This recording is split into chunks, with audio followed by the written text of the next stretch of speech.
Megacanal. Muy buenas noches. Hoy hay temas, como siempre, esta vida pública, política, económica, la verdad es que nos tiene con muchísimas actividades y todos los días tenemos agenda. Así es que hoy le quiero dar la bienvenida a nuestros analistas, Carolina Toro. Caro, ¿cómo estás? Quiero saludarte. Hola Raúl, buenas noches. Buenas noches a todos. Gracias. También nos acompaña el periodista Jonathan Lovelí. Jonathan, bienvenido. ¿Qué tal, Raúl? Buenas noches, un gusto acompañarlos. Gracias. Y Juan María Naveja, como siempre. Juan María, muy buenas noches. Raúl, bienvenido Jonathan. Gracias. Caro, como siempre, qué gusto. Igualmente. Hay muchos temas, vámonos rápidamente con su opinión y como siempre, gracias a usted que nos ve y desde luego estamos, es un programa grabado, pero estamos en comunicación con usted a través de nuestras redes sociales que estarán apareciendo en su pantalla. El INE, ¿les parece? ¿Está copado o no? ¿Cuál es el futuro? ¿Cómo ves esa amenaza? ¿Qué ha sucedido? Vale la pena dar un poco de contexto. En días pasados, uno de los funcionarios del INE fue ratificado y esto ha generado una reacción pues virulenta de parte de algunos morenistas y que, bueno, dan señales que hay quien interpreta que el próximo organismo será el INE, el próximo organismo que pues tendrá también su adecuación de acuerdo a la 4T. A ver, Caro, ¿cómo lo ves? De entrada yo diría dos cosas. Primero, que el INE está quedando en medio de la disputa de dos grupos de poder que tienen un conflicto desde 2006 y que esa disputa pues está llevando a la institución, digamos, en medio, ¿no? Una institución que sí tiene excesos, que tenemos unas elecciones muy costosas, que ha tenido muchos cuestionamientos en la historia, pero que es la institución que hay que recordar que organizó las elecciones por las cuales el presidente actual llegó al poder y por medio de las cuales Morena tiene hoy mayoría en las cámaras. Entonces, digamos que en la última elección el INE mostró un grado de institucionalidad y permitió que la democracia se pusiera a prueba, porque las últimas tres elecciones presidenciales pues han pasado los tres partidos más importantes, el PAN, luego el PRI y luego Morena. Eso es un síntoma, digamos, que la democracia funciona con el organizador de la fiesta que tenemos actualmente. Sin embargo, como dirían las abuelas, ya no hay temor de Dios, y en política eso es, pues ya nadie le tiene miedo a hacer lo políticamente incorrecto.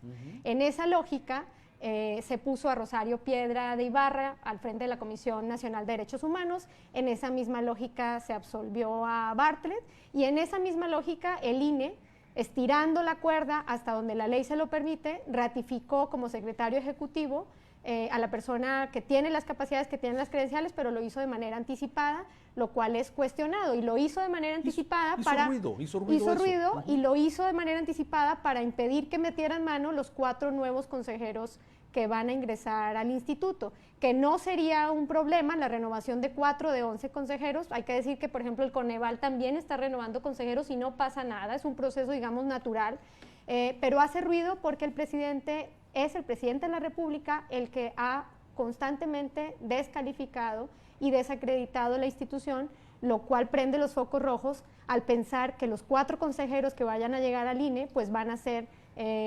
impuestos desde la presidencia de la República y que va a ser una, digamos, una cooptación desde el partido mayoritario, que es Morena. Aprovechando su mayoría en el Congreso. Exactamente. Porque esos 4 tendrán que ser aprobados por el Congreso. Pero ya sabemos que en este país y también ahorita en el Estado, pues la división de poderes no es que esté muy explícita, y que desde el Ejecutivo, desde los ejecutivos, pues se marca línea y se marca la agenda en el Legislativo. Yo diría que no hay ni recato ni prudencia, Raúl. Desde el momento en que una funcionaria como la Secretaria de la Función Pública interviene comentando esta designación que es propia del INE, ya hay una injerencia por parte del gobierno en un organismo con el cual no tiene nada que ver Irma Heréndira Sandoval. De entrada, no tiene nada que ver. Sí, pero es que eso llama la atención, Juan María. O sea, que siendo una funcionaria de primer nivel del gabinete del nuevo gobierno, intervenga directamente con una opinión pues, que está fuera de su competencia. Digo, pero bueno, perdón, te interrumpí. Ahora que estamos tan de moda con los chicharroneros, vamos como el carnicero por partes, si les parece bien. Usted que nos está viendo tiene que darse cuenta de lo que representan y lo que nos han costado los órganos ciudadanos y los órganos autónomos. desde el Banco de México, que era un organismo que prácticamente dependía de la Secretaría de Hacienda, el INE, que dependía de la Secretaría de Gobernación, era la que organizaba, el propio gobierno organizaba las elecciones, hasta lo que ocurrió en 1988, que fue un verdadero desastre. Luego vinieron otros organismos, como el de Derecho a la Información, como el de Telecomunicaciones, todos estos organismos que tienen un sentido para el equilibrio y para darle sentido al Estado mexicano. Existen 3 poderes, sí, pero esos 3 poderes necesitan equilibrios. Y hoy estamos viviendo con un gobierno que está cooptando todo. Ya cooptó el Congreso, tanto la Cámara de Diputados, donde tiene mayoría, donde tiene casi mayoría en el Senado, porque el PRI se les une de repente y logran hacer las mayorías. Y bajo estas circunstancias, pues los 3 poderes ya están concentrados en una sola persona, que es Andrés Manuel López Obrador. Bajo este panorama, ¿qué es lo que sigue? El problema es que el INE tiene 11 consejeros, está conformado por 11 consejeros, de los cuales ya actualmente Morena tiene 2 representantes. Se está designando 1, pero vienen 4 que van a ser designados en la Cámara de Diputados, en donde, como dice Caro, tiene mayoría Morena y seguramente serán designaciones. No habría ningún problema, los han designado los partidos políticos, y en Banco de México el presidente designó a alguien tan cercano de él como Gerardo Esquivel, pero alguien equilibrado como Jonathan Heath, que lo estamos viendo. O sea, no es nada nuevo. Sin embargo, cuando ya estamos viendo una tendencia tan abierta y un golpe tan fuerte para los órganos electorales, ahorita el cadastro tiene la cabeza de Lorenzo Córdoba, el presidente del INE, como una de las principales amenazas, porque lo hemos visto, prácticamente lo han linchado, porque desde hace tiempo viene un rumor queriendo desplazar al presidente del INE. Y en verdad no podemos ceder un organismo tan importante como el Instituto Nacional Electoral. A ver, Jonathan, ¿tú a qué mí me piensas? parece que también se pueden hacer 2 lecturas de este tema. Por un lado, Andrés Manuel López Obrador, desde el inicio de su gobierno, ha ido buscando cooptar o dominar en estos organismos autónomos, que por otro lado, por ejemplo, la Comisión Reguladora de Energía, la Comisión Nacional de Derechos Humanos, que por otro lado también han sido muy cuestionados por lo que nos cuestan, por lo que representan en costos para el erario, y me parece que el INE es como la joya de la corona para Andrés Manuel, porque es el mecanismo de control político y electoral que le permitirá operar y perpetuar la 4T, al menos de aquí al 2021 y luego en las elecciones presidenciales. ¿Por qué? Porque en efecto tiene una mayoría aplastante en el Congreso, en la Cámara de Diputados, y por otro lado ya tiene una cuota allí de simpatizantes, de consejeros, lo que permitirá mantener el control político y electoral en las elecciones de 2021.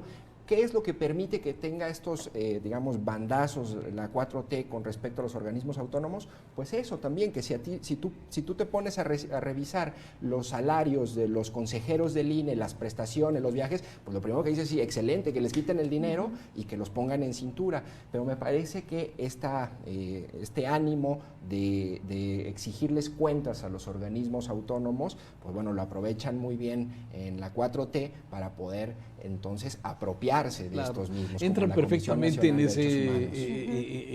en esa visión de que hay abuso, salarios altos, iban a construir un edificio que no se construyó, pero muchos millones, y me parece que el discurso que entra muy bien y seguramente tendrá consecuencias. Ahora, ¿qué va a pasar? ¿Cuáles serán las consecuencias de esto? Pues que va a pasar que Morena va a apoderarse, el presidente de la República va a tener el control del INE. Ahora, algo de lo que está diciendo Jonathan, el tema de los salarios, en este caso muy puntual, el INE fue a las instancias legales para que se determinara si eran correctos los salarios. Y han manifestado que van a atacar la decisión de la instancia correspondiente. Así es. Entonces, ¿cuánto es mucho? Pues mucho puede ser lo que gana a veces un obrero, ¿no? O mucho puede ser lo que gana un ministro de la Corte. Mucho no lo sabemos, depende de a qué se dedican. En el caso concreto que estamos viviendo es que se designó a Edmundo Jacobo se le reeligió, se le ratificó para permanecer en un cargo que ya tiene muchos años, creo que va a cumplir 12 años. Bueno, pues se le ratificó porque tiene atribuciones el instituto para hacerlo. Tomar ese tipo de sí, decisiones. pero el hacerlo adelantado pues generó ruido. Y que al final lo que también, al parecer, la intención de reelegirlo es meter como un dique de control administrativo en el INE, porque es inminente que los 4 nuevos consejeros van a estar alineados con Morena. No hay otra opción y el Consejo del INE, digamos, ese es un primer paso, pero además está en puerta la discusión de una nueva reforma política, y en ese sentido, pues la apuesta, por lo que hemos platicado con algunos diputados, es acotar las, digamos, atribuciones de los organismos locales. Entonces es justamente la lógica de la 4T, que es yo concentro todo, yo decido todo, y desde el organismo del INE voy a también impulsar y a organizar las elecciones locales, que me parece que es una lógica que se ha ido repitiendo a lo largo de estos meses, ¿no? Ahora, creo que sí es necesaria la discusión del INE, ¿no? De los excesos, de las atribuciones. El problema es que esa discusión se empuje desde uno de los actores políticos del país.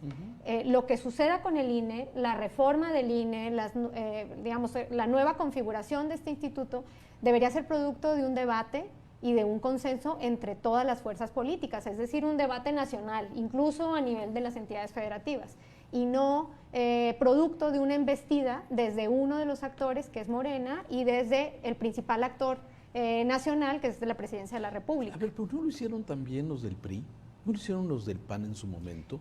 A ver, y no digo que esté bien, pero digo, siempre el reparto, las cuotas, siempre ha sido... Pero no fue avasallador, Raúl. Aún el mismo PRI no fue avasallador, porque en el INE, desde que era IFE, primero fue un buen organismo, ¿no? Recordarán, el primer IFE fue conformado por gente, me recuerdo ahorita Miguel Ángel Granados Chapa, estaba antes de que fuera político Santiago Krill, aquel grupo, y luego el gran INE que se hace con José Waldenberg, que tiene su momento quizás de más mayor, reconocido. más reconocido. Claro. Lo normal era que los partidos se repartieran como una especie de cuotas sus propuestas, y esas propuestas pues fueron llevando a gente de mucho respeto, ¿no? O sea, por ejemplo, el Bester Gordillo llegó a designar prácticamente a un presidente del IFE y mantuvo la ecuanimidad, pero ahora la amenaza que se cierne sobre la democracia mexicana es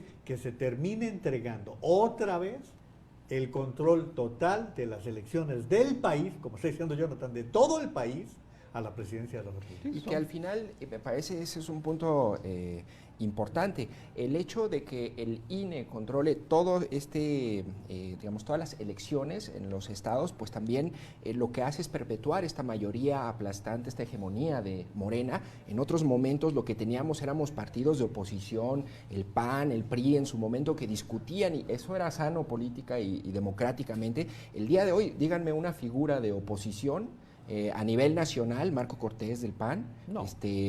¿Quién? Osorio Chong, no Loret de existe. Mola. Loret de Mola, quizá. Pero eso ocurre tanto en la vida pública como al interior de un organismo como el INE, como al interior de una Cámara de Diputados. Y lo que tenemos entonces es que nadie contesta y nadie critica ni supervisa desde la oposición política al presidente y a su partido. Me parece que ese es el verdadero problema de tener una figura aplastante como es Andrés Manuel y Morena, ¿no? Tiene un sistema de gobierno unipersonal y que está permeando todas las instituciones. Estamos haciendo un análisis de el INE y vamos a seguir con otros temas. ¿Le parece pasar al tema del feminicidio y la propuesta que hace el fiscal general de la República, Hertz Manero, sobre cambiar el tipificar feminicidio con homicidio grave? Luego de la pausa.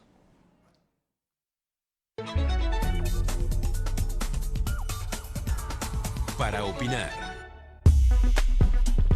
Regresamos en 2 minutos. Ahora que tenemos su tarjeta, la usaremos para pagar por todos mis crímenes. Doctor, no tenemos toda su información.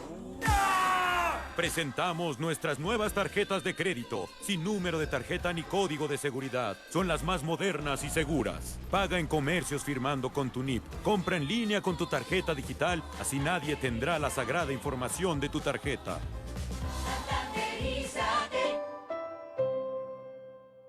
El bajo crecimiento pone en riesgo el panorama económico de México. Las empresas calificadoras se disponen a bajar sus calificaciones. Es evidente la falta de mecanismos para revertir la debilidad económica. Es preciso promover la inversión. Bajo la lupa de las calificadoras. A fondo, martes 10:32 de la noche, en TVC. Soy Paco Ramírez y soy Mega Noticias TVC en Ciudad de México.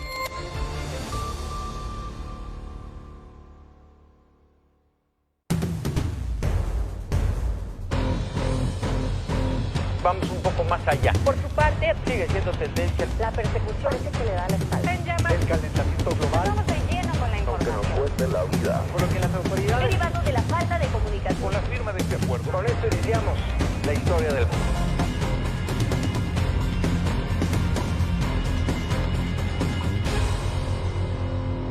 En TVC, somos noticia. Una mirada concisa a los acontecimientos que están siendo noticia. El gran pendiente del gobierno mexicano se trata del combate a la inseguridad. Las imágenes del momento y las historias que nos hacen reflexionar. En el radar con Aline Urbiola. Lunes a viernes, 2:58 de la tarde, en TVC. Soy Tania Gómez y soy Mega Noticias TVC en Ciudad de México.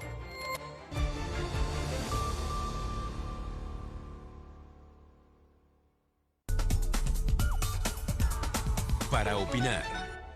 Vamos a continuar con más para opinar. A ver, esta semana, a finales de la semana pasada, el fiscal general de la República, Gertz Manero, hace una propuesta que ha generado división y visiones diferentes. Es la de quitar o eliminar de los códigos penales el feminicidio como una forma de catalogar un homicidio en contra de una mujer. Y bueno, esto ha generado un debate. El fiscal creo que no ha aclarado precisamente qué es exactamente la idea de quitar feminicidio de los códigos penales para pasar a un homicidio con agravantes que podría ser una sanción alta, una pena de 40 a 70 años a los posibles responsables de feminicidio. Pero hay ese debate, se le quita la visión a los homicidios de mujeres o se le trata como un homicidio con agravantes. A ver, Caro. Yo creo que a lo mejor el fiscal tiene muy buena voluntad, pero por más que se esfuerce por aclarar su propuesta, creo que ninguno de los espacios que ha tenido, y tampoco la hemos visto igual que con la contrarreforma que discutíamos hace unas 3 semanas, nunca vemos las propuestas del fiscal por escrito, no conocemos el documento. Lo que tenemos siempre del fiscal son declaraciones públicas bastante enredadas. No se entiende la lógica del fiscal. Yo creo que tiene buena voluntad en el sentido, él decía, queremos tener un mayor compromiso con las víctimas, pero está desinformado. El fiscal está desinformado y tiene desconocimiento de un fenómeno como el feminicidio que no está en la ley y no está tipificado por capricho de alguien.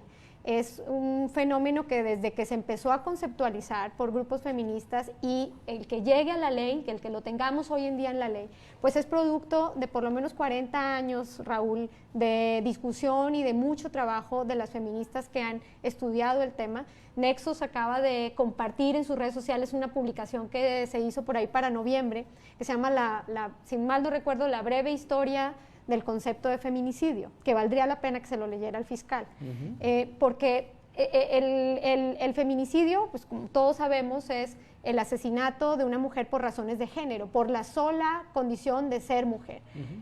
El fiscal dice, como estos casos de feminicidio cada vez son mayores, entonces hagamos un replanteamiento en la ley sobre su tipificación, lo cual no tiene sentido, ¿no? Porque entonces si está aumentando un delito, no quiere decir que en el momento en que le cambiamos la tipificación o va a disminuir o va a disminuir la impunidad. Lo que hay que aumentar son las capacidades de los investigadores y de los procuradores de justicia para sancionar y para que no queden impunes. Claro. En todo caso, cuando tenemos un fenómeno como esos tipificado en la ley, lo que permite es otras cosas, y es visibilizar el problema, es generar políticas públicas para atenderlo, para disminuirlo. Si lo desaparecemos, no quiere decir que desaparezcan los feminicidios ni que la justicia se haga más expedita. Simplemente lo desaparecemos como una problemática social, ya no lo atendemos, y entonces eso también agravia a las víctimas, porque que una mujer muera, pues la familia nunca va a saber, o los amigos nunca vamos a saber por qué mataron realmente a la madre, por qué mataron a la hermana, por qué mataron a la amiga. Si hay razones de género detrás, pues eso no se va a conocer. Creo que hay también un compromiso con las víctimas de feminicidio, con las familias de las víctimas de feminicidio, de que las cosas se llamen por su nombre. Claro. ¿Estás de acuerdo entonces? Yo estoy de acuerdo en que se mantenga. En que se mantenga como feminicidio. Jonathan. En mi opinión, creo que el tema y este debate que trae a la luz pública el fiscal, me parece que es estéril cuando de fondo deberíamos estar discutiendo las tasas de resolución de homicidios en general. ¿No sería necesario el feminicidio si resolvieran y castigaran los homicidios que ya existen y que han existido en los últimos años? Estaba viendo en la mañana antes de este programa, las tasas de resolución de homicidio y de feminicidio básicamente son las mismas, del 3-4% de casos, el resto queda en la impunidad. En mi opinión, creo que es una posición más cómoda de la Fiscalía decir, elimino el concepto de feminicidio. ¿Por qué? Porque la investigación criminal del feminicidio implica una alta especialización, es decir, no nada más vas a investigar quién mató a una persona, sino y por qué, sino tienes que buscar estos elementos que comentabas, Raúl, al principio, es decir, tienes que demostrar que había violencia doméstica, tienes que demostrar que, de acuerdo a los estándares que marca la ley, que había una relación sentimental, que hubo una exhibición pública del cuerpo de la víctima una vez que fallece, que hubo una mutilación infamante, es decir, implica un alto nivel de especialización y por eso el fiscal dice, ay, es que es muy complicado, mejor lo ponemos como homicidio y así ya no tengo con agravantes y así todas las tasas de falta de resolución de casos de asesinatos pues se van a la misma bolsa, ¿no? Me parece que el tema tiene que ver más con la investigación criminal y la verdadera profesionalización y capacidad de las policías y las fiscalías para atender este problema. El otro punto, y con eso te cedo la palabra, Juan, es el tema de que creo que esa propuesta sí es buena, de que la tipificación de feminicidio se atienda y se enuncie de la misma manera en todos los códigos penales, porque ciertamente en cada estado hay algo distinto en cuanto al planteamiento. Me parece que eso también podría ayudar a estandarizar y hacer un mejor trabajo, pero en mi opinión, de fondo el debate debe ser cómo vamos a investigar y castigar. No serían necesarios los feminicidios ni visibilizarlos si en realidad estuvieran haciendo y hubieran hecho su trabajo desde antes, porque tanto vale la vida de un hombre como de una mujer y de cualquier ciudadano, ¿no? Pues aquí creo que Caro más o menos lo anticipaba en el momento en que Gertz Manero no ha tenido la exposición clara del por qué está buscando. Me parece que está, diría yo, como los españoles, acojonado con lo que le está pasando con las reformas, está asustado, al rato platicaremos de lo que pasó con el cheque, pero me parece que el fiscal está rebasado en este momento por sus propias incapacidades, por la edad, ya está grande también, ¿eh? No creen que uno tiene que aceptar que la edad también lo va traicionando con el paso del tiempo, pero los técnicos, Raúl, como Caro, nos están exponiendo un panorama claro. Y si el fiscal lo hubiera explicado como lo expone ayer Diego Fernández en su columna de Milenio, y lo había hecho también en radio, y da la explicación del por qué conviene que sea tipificado como homicidio, incluso en beneficio de las propias mujeres, y habla de por qué homicidio agravado, da todas las explicaciones, lo entiende, sí, técnicamente tiene todo el sentido si tuviéramos ministerios públicos eficientes, jueces respetuosos, o sea, si tuviéramos todo ese escenario, pues sería lo correcto. Hoy estamos lamentando, fíjense ustedes qué triste, en este momento que está discutiendo, el asesinato de una joven de 19 años en la alcaldía Gustavo Amadero de la Ciudad de México, que fue descuartizada por un sujeto de más de 40 años de edad. O sea, ¿qué puedes decir frente a un feminicidio de esta naturaleza? Lo mismo podríamos estar diciendo de un infanticidio, ¿no? Claro. Con las personas que tienen una cierta debilidad frente a todo esto. Caro ya hablaba de 7 agravantes que pudieran establecer por qué el feminicidio. Creo que en gran parte, por lo que estamos hundidos en esta gran discusión, es por la falta de órganos confiables en la impartición y la procuración de la justicia. Entonces tú estás a favor de que siga el tema mantenga como feminicidio y ustedes dejan la posibilidad de tener un homicidio. Que los técnicos lo discutan, pero pues tenemos que cambiar. Por la especialidad. Y sobre todo porque tiene implicaciones para el sistema de justicia, de procuración de justicia, pero tiene implicaciones sociales, Raúl. Llamar las cosas por su nombre tiene un alto valor social en que sea penado, pero además que sea sancionado socialmente para que estos casos no se repitan. Si las cosas les ponemos el nombre y apellido que corresponden, nos hace más fácil a las madres, a los maestros, a la sociedad en conjunto, nos hace más fácil conceptualizarlo, tratarlo y señalarlo para que no se siga repitiendo y en algún momento de la historia de este país las tasas tiendan a disminuir, pero por una cultura distinta, menos patriarcal y menos violenta hacia las mujeres. Muy bien. Cambiamos rápidamente nos quedan 2 minutos de este segmento, pero a ver, los 2,000 millones de pesos que el fiscal entrega para el Instituto de lo Recuperado. De al pueblo lo robado, que era el SAE. Me enteré esta semana que era el extinto Servicio de Administración y Enajenación de Bienes. Ahora ya está. Pero es que se oye bonito y el presidente maneja los símbolos y los maneja muy bien. Maneja las ocurrencias, Raúl. Yo creo que cualquier día en las mañaneras va a salir una vedette bailando y un payasito con pelotas. Estamos llegando a eso. El fin de semana, tú lo estuviste reportando, Raúl, estuvo la versión muy fuerte de que renunciaba Alejandro Gertz Manero a la fiscalía. Para que renuncie el fiscal tiene que haber una causa muy grave. No puede ser nada más que ya le cansó al presidente o que quiere cambiar o no. Tiene que haber una causa grande. Yo creo que aquí puede ser la jubilación. Puede haber razones muy válidas en el caso de Gertz Manero, ¿no? Pero lo que hace ayer me parece una exhibición innecesaria. ¿Por qué? Porque yo no sé si ya está terminado el tema. Así es. Sí, ya terminó un juicio, si no mañana pasado hay que restituir los bienes. Los bienes que hemos sucedido por muchas veces. Millones, y allí el presidente empieza de repente a decir, pues con esto pagamos los premios de mi rifa, de mi tanda que ando organizando, y al rato dice, no, también podemos comprar medicamentos, no, también podemos darle mantenimiento al avión. O sea, lo que se le estaba viniendo, se le estaba ocurriendo en ese momento, es que ha de haber dicho, 2,000 millones, pues como Rico MacPato, ¿no? Pues ¿qué hago con tanto? Y más cuando le dijeron que en el famoso instituto hay 6,000 millones. O sea, faltan 4,000 millones más. No se les ocurrió que hay urgencia. O sea, sabes que si no hay medicamentos, pues de una vez, ¿para qué quieres la rifa y eso? Mejor compra medicamentos. Decía un columnista antier, creo, que no entendía la lógica del presidente porque dice, bueno, si hay 2,000 millones de pesos y lo que se gane de la rifa, que son 2,000 millones de pesos, se va a invertir en medicamentos. Pero van a ganar 1,000, Jonathan, ¿por qué hay que pagar 2,000 de premios? ¿Por qué no pagamos de una vez directamente los medicamentos con el dinero que ya tenemos? ¿Para qué hacemos la rifa? La rifa, ¿no? Era una lógica que sí está curiosa. Bueno, lo del avión yo creo que ya no merita que sigamos en ese tema, ya no pero avión, claro. sí, o sea, ahora son es que ya el avión ya no es, y ahora es dinero. Es una rifa es para entretenernos. ¿Sí?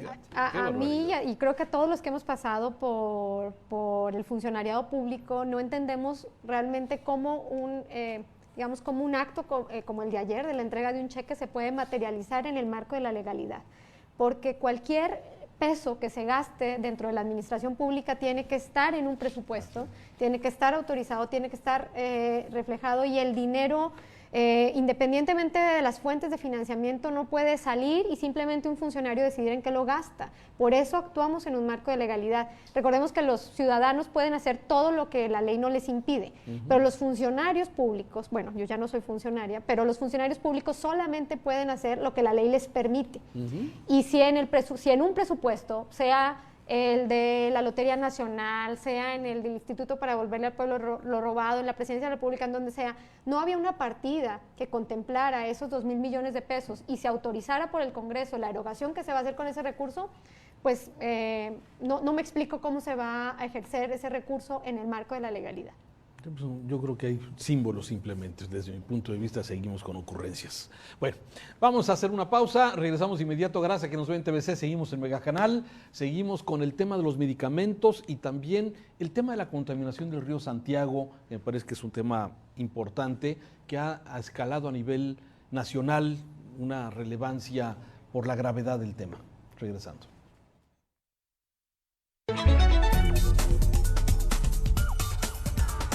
Para opinar.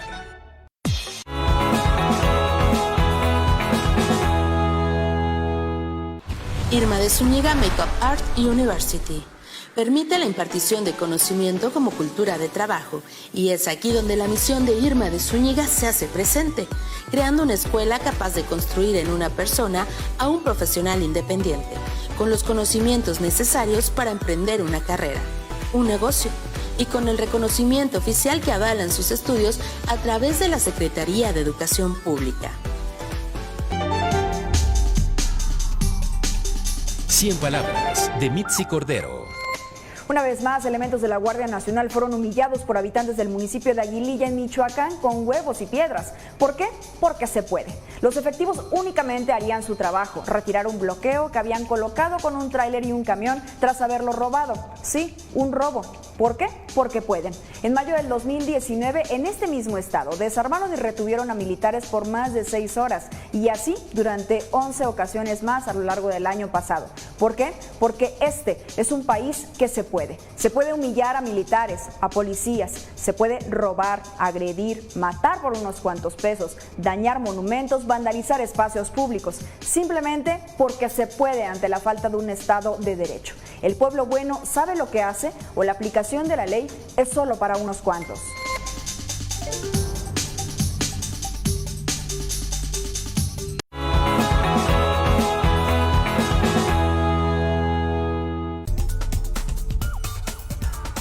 Para opinar.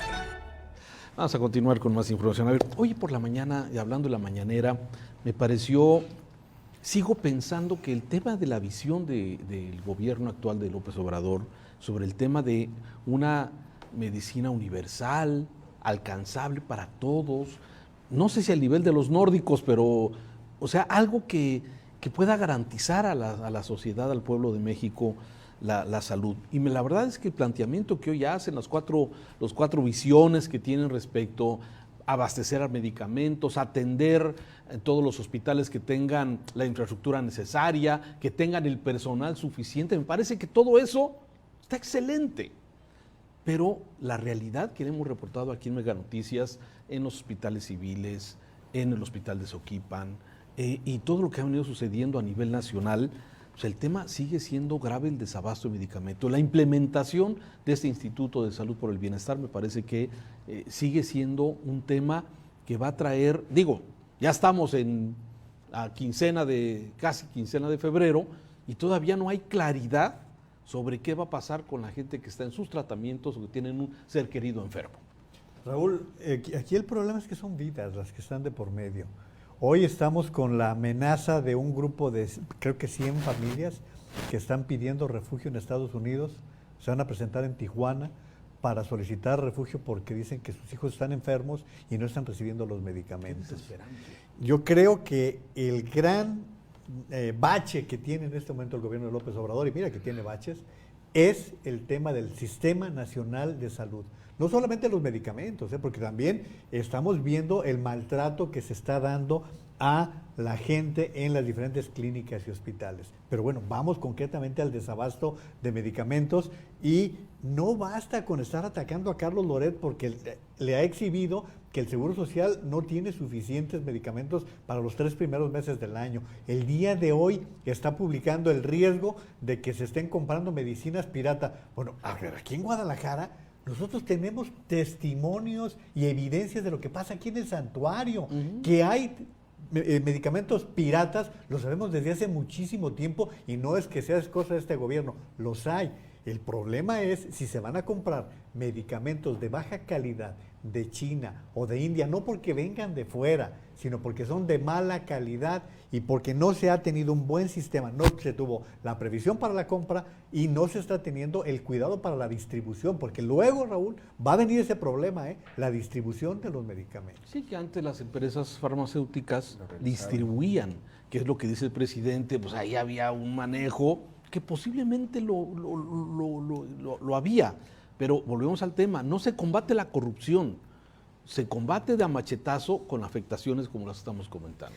Sí, claro, me parece que parte del problema radica en esta falta de planeación y de previsión de quienes tienen que hacer las compras. Tengo entendido que este tipo de compras se realizan incluso con 6, 8, 9 meses de anticipación. Hay que hacer estudios de mercado, hay que asignar las claves, las farmacéuticas también tienen que prepararse con los insumos. Es decir, no es como mañana voy y necesito tantos medicamentos contra el cáncer o quimioterapias, y me parece que en ese sentido el problema, en mi opinión, podría verse o agravarse en las próximas semanas, porque en efecto hay, de acuerdo a lo que ha publicado ahí Loret de Mola y algunos testimonios, se están dosificando las medicinas de las recetas. No sé si antes te daban 10, ahorita te dan 5 paquetitos. Existe, me parece, allí un riesgo. Y bueno, si a eso sumas la confrontación política de Andrés Manuel, que otra vez, regresando al tema de la centralización, quiere él encargarse de todos los servicios de salud, y hay estados como Jalisco, o bueno, algunos ahí como estados del PAN que no quieren ceder estas atribuciones, pues me parece que es un cóctel y una combinación perfecta para que pueda haber consecuencias más graves, sobre todo para la población que más lo necesita, y que de su vida de un niño con cáncer depende de estos medicamentos que llegan a tiempo, ¿no? Terrible, terrible. Bueno, en ese tema, como lo comentábamos en programas pasados, ustedes saben que a mí me gusta lo que está pasando, digamos, en términos de la agenda de salud y de la agenda de derechos como agenda, ¿no? Como proyecto de nación, y la visión que tiene el presidente en el tema de salud, a mí me parece consecuente, me parece una visión bien elaborada. Lo que hicieron hoy en la mañana, por ejemplo, exhibir este desaseo en la política de compra de medicamentos, pues muestra también el nivel en el que nos encontrábamos, porque había distribución de medicamentos, pero totalmente capturada por, decían esta mañana, por alrededor de 4 proveedores que eran intermediarios. Ni siquiera son los laboratorios que fabrican las medicinas, sino unas empresas seguramente creadas para obtener todas las ganancias de un sistema de salud, lo cual era pues bastante perverso y bastante dañino para la salud, porque ponía también en riesgo, digamos, la seguridad de un sistema, ¿no? Con la corrupción que lleva en el medio y con todas las deficiencias. También se exhibía esta mañana cómo desde la Secretaría de Hacienda se empezó a distribuir recursos para la construcción de infraestructura hospitalaria, en la cual se condicionaba desde la Secretaría de Hacienda quién eran los constructores, quién eran los proveedores, y por eso tenemos, digamos, Jalisco no es la excepción, en varios estados de la República, elefantes blancos, hospitales y centros de salud. Porque se pensaba en la comisión del constructor y no en los servicios. Y no en el equipamiento. Hospitales y centros de salud sin médicos y sin equipamiento. La deficiencia de personal médico, que también lo sabíamos desde hace muchos años, pero no se había atendido con seriedad, y creo que, bueno, se están poniendo por lo menos las cartas sobre la mesa con claridad de lo que adolece el sistema. El problema es, y lo mencionaba ayer en una colaboración con Enrique Toussaint, el problema es lo que hemos dicho también, el financiamiento. Estaba revisando los datos que ha sacado el Centro de Investigación Económica y Presupuestal, y ellos identifican que se requieren por lo menos 700,000 millones de pesos más para lograr estabilizar un sistema de salud como la imagen que quiere instalar el presidente. 700,000 millones. Ahora, la inversión pública es de alrededor del 2.6% del PIB, y necesitaríamos por lo menos duplicarla para que se pudiera fondear y pueda ser factible este modelo de salud que tiene en mente el presidente. El presidente ayer decía, es que los que no me ven bien, yo veo muy bien al presidente, lo que no veo bien es al equipo y a los asesores que están implementando unas políticas públicas y no están logrando que esas políticas públicas logren construir el país que el presidente tiene en la mente. Pero, si eso se pudiera hacer, maravilloso. ¿Tú crees que con los pésimos presidentes que fueron López Portillo y Echeverría, no querían también un buen sistema de salud? O sea, buenas intenciones se tenían y no hubo buenos secretarios de salud.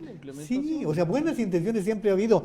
De hecho, no creo que siempre. No creo que siempre las buenas intenciones. Yo creo que malas intenciones en salud no creo que haya. Pero bueno, te concedo la razón en eso. Vamos al Seguro Popular. El Seguro Popular fue un modelo de un proyecto bien desarrollado.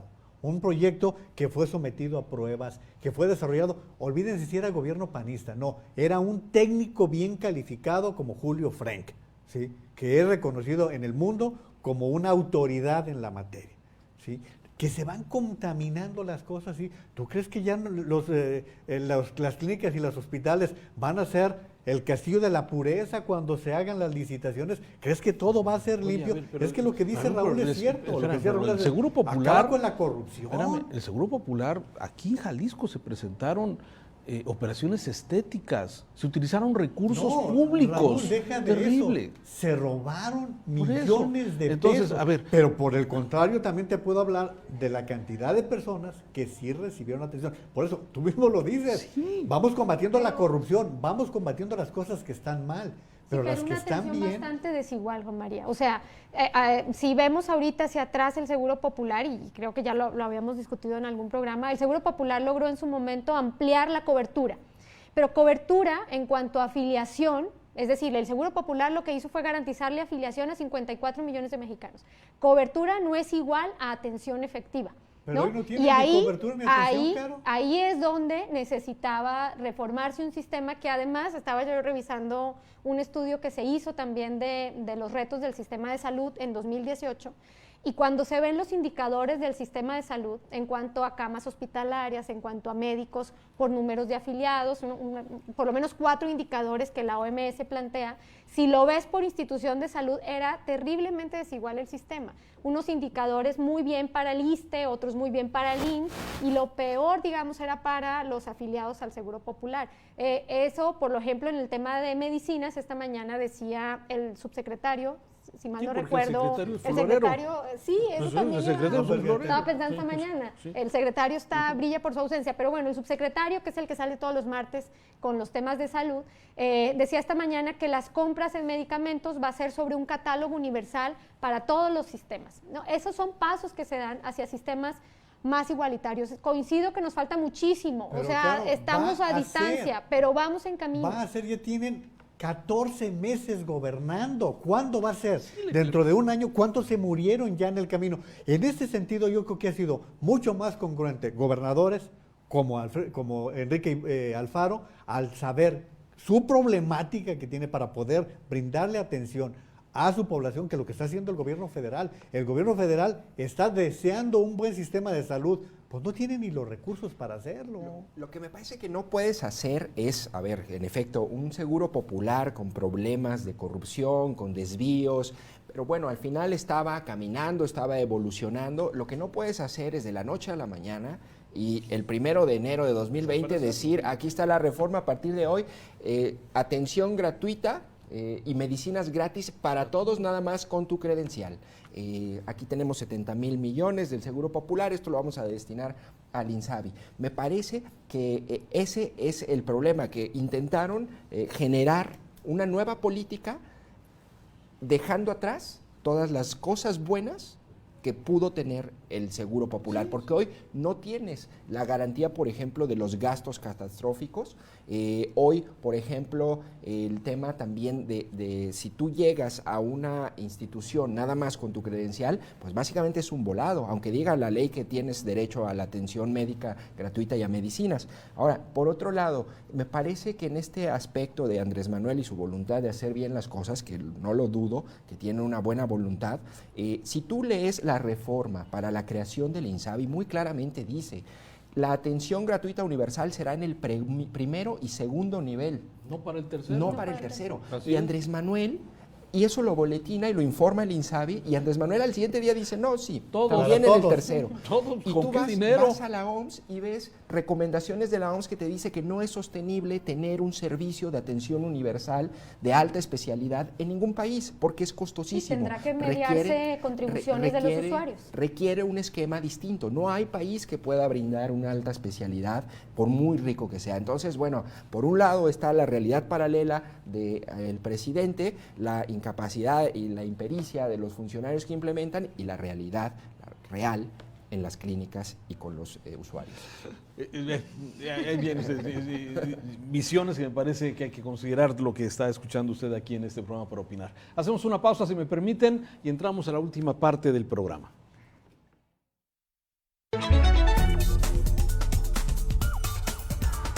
Para opinar.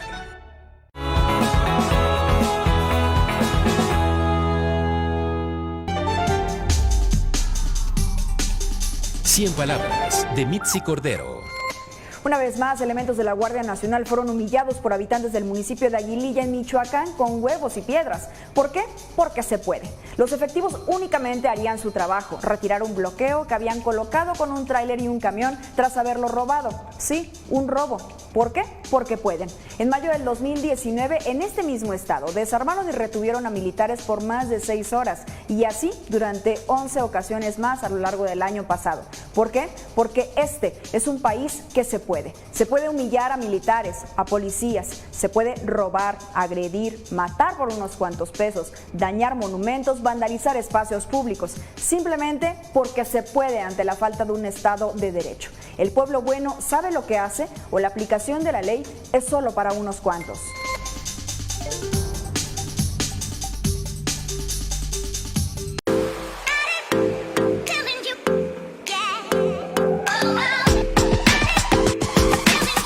No se pierdan Mega Música a través del 151 y 1151 de Mega Canal.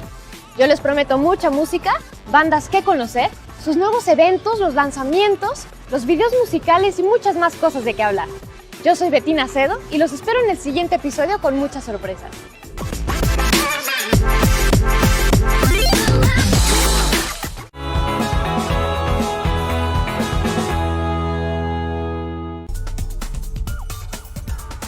Para opinar. Vamos a la última etapa para este programa, para opinar. Bueno, a ver, estuvo Encinas, el subsecretario de Derechos Humanos, Jalisco, y de alguna forma pues enmienda lo que había sucedido hace unos días, en donde se señalaba que Jalisco estaba entre los estados con más desaparecidos y que era exhibido a nivel nacional como pues una entidad que Alfaro se quejó de que no habían entregado los otros estados sus datos. Pero independientemente de esto, ayer Encinas dice, sí, Jalisco tiene muchos desaparecidos, pero también están encontrando muchos más de los que en otros estados se hace. Entonces, enmienda de alguna forma esto. ¿Cómo lo ves? Creo que lo relevante de lo que sucedió ayer es que pues ya se destinó recursos, equipamiento para una institución, la Comisión Estatal de Búsqueda, que estaba, digamos, constituida en el papel, pero debilitada en la práctica y en la operación. Esa relación entre el Estado y la Federación, específicamente para tema de búsqueda, creo que está funcionando, independientemente de que a veces la relación se tense entre el gobernador, entre los funcionarios estatales y Encinas, pero está funcionando, y vimos ayer, digamos, que en términos prácticos sí están bajando recursos para efectos de la búsqueda, que es algo muy necesario y que era pues una institución que estaba todavía muy debilitada. Me parece que eso es lo rescatable, lo que sucedió el día de ayer. Oye, a mí me sigue alarmando 137 personas desaparecidas en este año. En el año, sí, lo que va del año. Y 60,000 de los que habla el gobierno federal. Estamos hablando de 4 personas al día promedio que desaparecen en Jalisco. Me parece, bueno, es todo un drama. De hecho, la tendencia del año pasado, si no recuerdo mal, está entre 7 y 8 personas diario que desaparecen ya en el acumulado anual. A ver, me parece que es importante, sí, tener bien el diagnóstico a nivel nacional, y eso es una de las fallas y de los reclamos a el informe de desaparecidos que realizó Encinas, es decir, metodológicamente, ante un tema tan serio que necesitamos conocer, no puedes ser omiso y decir que hay 10 estados que subreportaron o no informaron la situación en materia de desaparecidos, y darlo a conocer como el diagnóstico que dieron a conocer. En ese sentido, me parece que la rectificación es buena. Eso no quita de ninguna manera la responsabilidad y el grave problema que tenemos en Jalisco de desapariciones, con algo que, en mi opinión, ocurrió apenas el año pasado en un fenómeno de migración. No sé si coincidan con esta percepción o esta idea de que las casas con fosas clandestinas, las exhumaciones de cadáveres han migrado de una manera radical del interior del estado a la metrópoli, es decir, y no solamente a zonas periféricas, sino puntos muy concretos como Ciudad Granja, como La Calma, digamos, a mí me tocó atrás de mi casa en La Estancia, había estas narcocasas o casas de terror que les llaman, que me parece que habla también de un fenómeno distinto en donde también entra otro debate que dice el gobierno de Jalisco: nosotros estamos buscando y estamos encontrando. El problema es que, de acuerdo a los recuentos periodísticos del año pasado, de todas las casas de seguridad, de los más de 300 cadáveres, si no recuerdo mal, son 20 y tantas casas las que se localizaron, creo que nada más detuvieron a 16 o 17 personas, 15 de ellas básicamente fue por azar en un operativo de la Guardia Nacional. Es decir, pues sí están buscando, pero tampoco está habiendo los resultados para prevenir esos homicidios. Y básicamente lo que está haciendo la autoridad es convertirse en una especie de sepulturero o exhumador de cadáveres y no en prevenir este tipo de crímenes, ¿no? Yo diría que además de todo lo ya dicho en los momentos anteriores, creo que está la parte forense, Raúl. Está rebasada la autoridad para poder buscar, clasificar e informar de los desaparecidos. ¿Qué es lo que quiere la persona que ya perdió a su ser querido? Lo que quiere es saber cuál fue, dónde lo sepulta, o lo sepulto o no lo sepulto. Y es muy difícil porque no hay recursos suficientes, ni siquiera hay los suficientes técnicos para poder clasificar los restos humanos que se van encontrando. Yo me voy un poco con lo que Jonathan dice. A ver, el tema es, no se combate esto, o sea, los pasos que se dan para combatir la delincuencia, que son homicidios, desaparecidos, todo, es muy lento. La impartición de justicia está hecho un desastre donde sea, policías municipales, policías estatales, ministerios públicos, fiscalías, jueces, bueno, en fin. A ver, la semana pasada un tal Raúl Frías hablaba del Estado de Derecho en los comentarios de 100 palabras, Raúl. ¿Qué está pasando con el país? Que la semana pasada tuvimos 2 liberaciones verdaderamente sospechosas. Claro. Entonces, dime en qué área de la impartición de la justicia podemos decir que vamos por el camino correcto, ¿no? Y no hay ningún indicador, y lo que se había pensado que iba a ser un sistema adversarial, nuevo sistema penal judicial, adversarial. Sí, ya hay quien lo cuestiona, todavía no se implementa al 100% y ya estamos quizás dándole para atrás. Pero bueno, terminamos con el tema del río Santiago. Esto detona luego de un documento que estaba, yo no digo oculto, pero digamos archivado, y que no se conocía ese documento, que ha visibilizado lo que muchas veces se pedía: datos científicos de la contaminación del río Santiago. Estamos a punto de recordar esa tragedia del niño López Rocha, 12 años, si no me equivoco, y vuelve a salir el tema, y este documento pone una relevancia especial en este tema de la contaminación. Bien, el gobernador del estado me parece que ha anunciado desde que inició esta administración acciones. El primer día lo hizo. Sí, el día 7 de diciembre lo hizo, o sea, y a veces el gobernador, su forma de reaccionar pareciera que se le está responsabilizando a él, cuando me parece que todos hemos reconocido que hay una acción que él está haciendo. Que si es ámbito estatal, tengo mis dudas. Pero bueno, a ver, ¿ustedes qué piensan, Caro? Pues desde la semana pasada, desde la macroexcursión que platicábamos aquí, han sucedido creo que 3 cosas. Primero, que se escala ya el tema a una agenda nacional. Por esta recomendación de la Comisión Interamericana.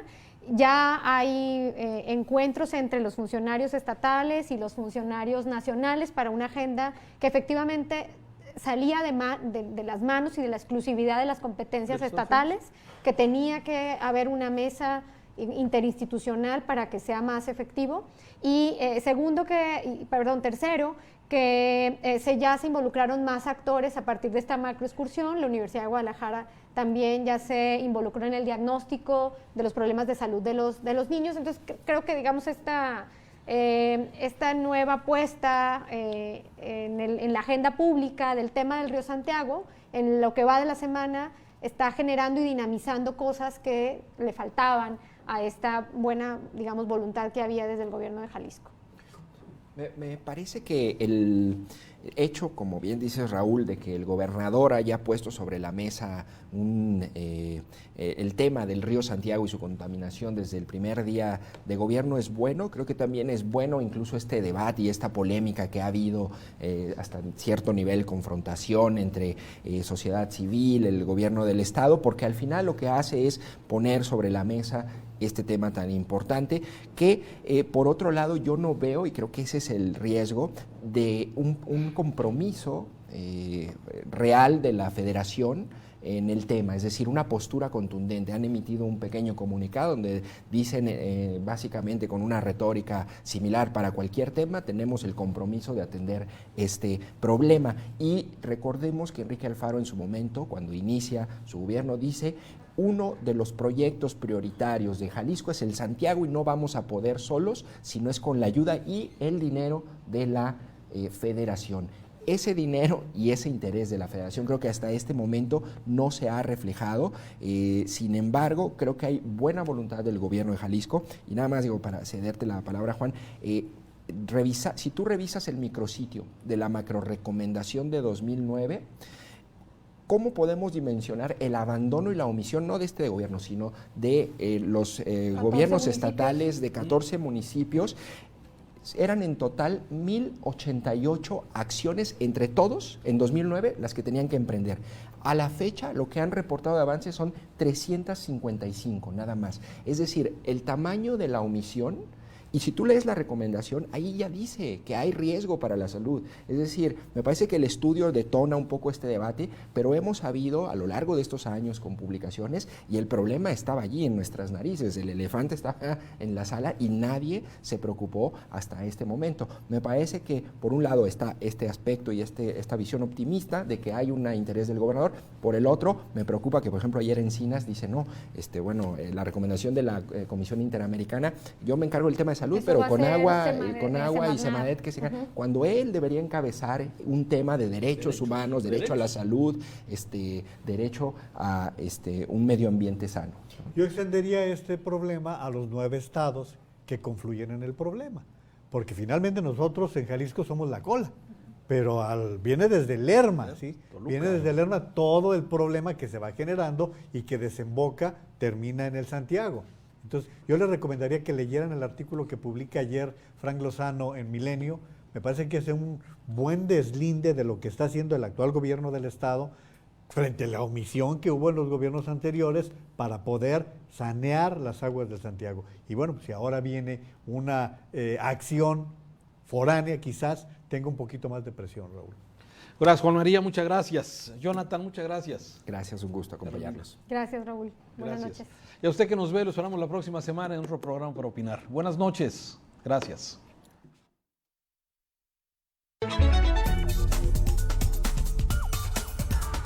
Para opinar